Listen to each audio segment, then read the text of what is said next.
हमने जनता को जनार्दन का स्वरूप माना है। हमारी जवाबदेही जनता के प्रति है और मैंने इस बात को देखा है। मैं 1998 से सक्रिय रूप से सार्वजनिक जीवन में काम कर रहा हूं, एक सांसद के रूप में। विगत 5 वर्ष के अंदर प्रदेश के मुख्यमंत्री और विधान परिषद सदस्य के रूप में, और इस 18वीं विधानसभा में मैं भी आपकी तरह एक नए सदस्य के रूप में आपके बीच में आया हूं। तो स्वाभाविक रूप से एक विधायक के रूप में भी मैं इस निष्कर्ष पर पहुंचा हूं कि एक जनप्रतिनिधि अपना जीवन जितना व्यवहारिक बना ले, जनता के साथ उसका संवाद जितना अच्छा होगा, साथ साथ वह जिस मजबूती के साथ ईमानदारी पूर्वक जनता की समस्या के लिए प्रयास प्रारंभ करेगा, जनता की अपेक्षाओं पर वह उतना ही खरा उतरता हुआ दिखाई देगा। नकारात्मकता किसी जनप्रतिनिधि को कभी आगे नहीं बढ़ा सकती, कभी नहीं। मैंने हमेशा देखा है,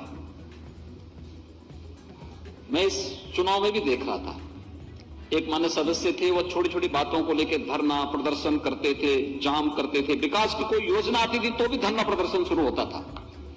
और मैं इस चुनाव में जब रिजल्ट जिस दिन आ रहे थे, मैंने कहा यार उस विधानसभा का थोड़ा रिजल्ट दिखाओ। पता लगा वो 4थे नंबर पर थे।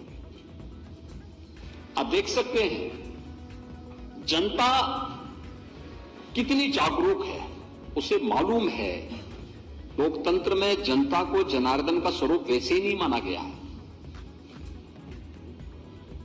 उसे एक एक गतिविधि की जानकारी होती है और गतिविधि की जानकारी किस रूप में होती है। विधानसभा की हमारी कार्रवाई चल रही है, हम में से ज्यादातर लोगों में होड़ क्या लगती है कि हम जिस रूप में अपनी बात को कह दें, बस एक बार प्रोसीडिंग का हिस्सा बनना चाहिए। लेकिन याद रखना, अगर आपकी बात नकारात्मक है, नेगेटिव है, तो जनता भी उसको नकारात्मक भाव के साथ ही लेती है।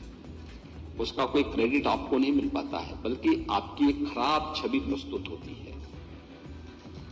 और अगर हमारे भाव सकारात्मक हैं, प्रदेश हित में है, देश हित में है, जनता के हित में है, लोक कल्याण के हित में है, तो जनता भी उसी भाव के साथ लेती है। कुछ भी छुपा हुआ नहीं रहता जी, उनसे कुछ भी नहीं छुपा रहता है।